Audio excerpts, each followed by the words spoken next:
skies are blocked out by clouds, but recently one East Texas couple got a clear view of something strange. We sent East Texas News 9's Elaine Lucky to figure out what's raising some eyebrows in Alto.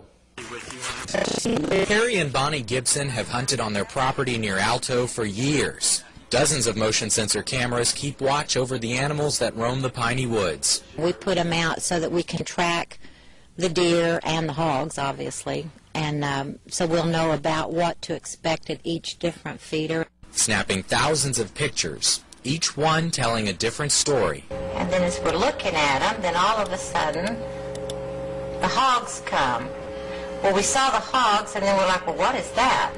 A column of lights appears to dance in the sky. The automatic camera snapped this series of photos over a 15-minute period. Right against the tree. It's on this side of that tree. It's the weirdest thing I've ever seen. The more you look at them, the more you go, what is it?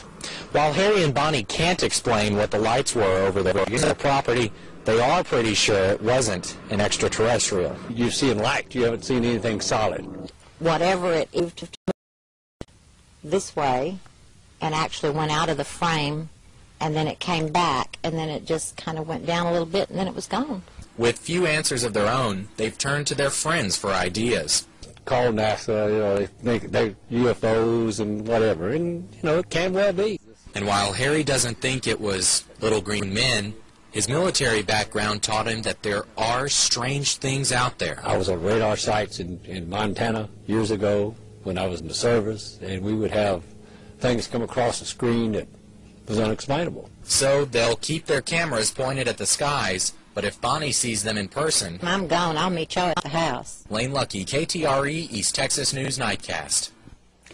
Bonnie and Harry hope someone can tell them what the dancing lights could be, and until they know, Bonnie says she won't be spending much more time out in the woods. An unidentified flying object over Wichita is making international headlines. That UFO sighting happened last week southeast of Wichita. A Wichita man snapped a quick picture, and now that photo is flying around the world. Deb Ferris here now with more. Deb. Well, Susan, this is the object that we're talking about. This picture was taken southeast of Wichita, and now it's on UFO Digest's website. So what is it, and could it be from outer space? On a night when the moon is full and the wind is whistling, is Wichita being visited by the extraterrestrial? Oh, it's got to be a flying saucer. Let me see here. I want to say a plane. It's a buzzard, isn't it? A buzzard? The picture of the black, shiny object appeared on UFOdigest.com Friday. The headline, Weird Object in Wichita. To me, it reminded me of one of those pontoon boats like you see it go out in the swamps and stuff. It has like a fan on it, kind of a whirly sound, but then it had a little bit of a roar like a jet, but not near as loud. Daniel took the picture near 210th South and Rock Road Friday.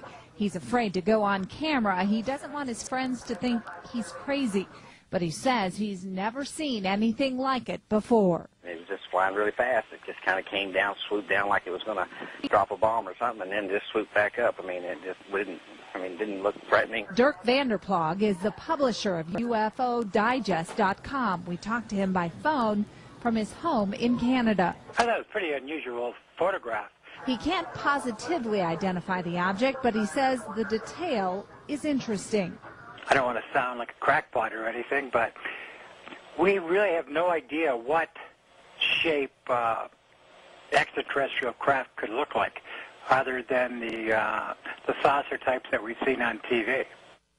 Vanderploeg, who is a former small plane pilot, says it may even be an experimental government aircraft. We also contacted McConnell Air Force Base. A spokesman says, quote, due to the unknown circumstances of the photograph, we cannot comment. Eerie, just three lights hovering in the sky, very prominent. They weren't just specks off in the distance. Bright red UFO images captured in the skies over El Cajon. But these lights may not be a mystery at all. In fact, there could be a very good explanation. Good evening, and thanks for joining us tonight. UFO lights shine brightly from outer space. At about the same time, a NASA satellite crashes into the ocean after liftoff. Sheer coincidence? Perhaps not. A satellite launch from Vandenberg Air Force Base went terribly wrong just before 2 this morning.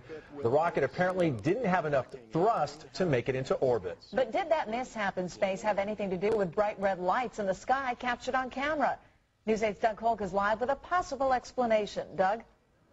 Well, guys, it sounds like a logical explanation, only there's a time discrepancy. According to NASA, that failed launch happened around 2 a.m., and the people we spoke with who saw these 3 red objects in the sky say that happened around 1:20. We just seen 3 lights. I was wondering if you guys got anything of a strange object flying over here? Even in this 911 call, witnesses had a tough time explaining what they saw. I'm sorry, you saw what? Throughout the East County, it was seen for miles. It was kind of eerie, just 3 lights hovering in the sky, very prominent. They weren't just specks off in the distance. Here are the pictures Mark Urich took from his Rancho San Diego home. This is probably the best one. It was around 1:30 in the morning when he got a call from his buddy, Jeff Mikolas. I was blown away. I had no idea what it was. That's why I called him. I said, oh my God, oh my God, oh my God, over and over again. Not an airplane, not a helicopter. Can't be something military. They weren't the only ones who witnessed this unidentified flying object. Tuesday morning, our News 8 server was flooded with emails and pictures from viewers, all vividly describing the same thing. It's probably not aliens, but I really hope it is. And liftoff of the Taurus rocket with OCO. One possible explanation is the failed launch of a NASA satellite from Vandenberg Air Force Base here in California. Vehicle velocity is approximately 5,000 miles per hour at an altitude of approximately 50 miles. It crashed in the Antarctic, only its launch occurred around 2 a.m. We have declared a launch contingency. And most witnesses reported seeing this UFO around 1:30. I don't see how that would explain it exactly. There are a lot of hoaxes around San Diego.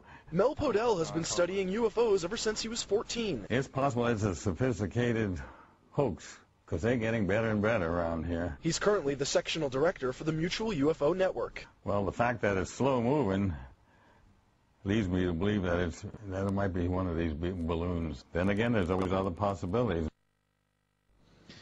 Now, if it is in fact a balloon hoax, Podell says it's happened many times in San Diego before, with the last time occurring New Year's Eve, and his group caught the man responsible.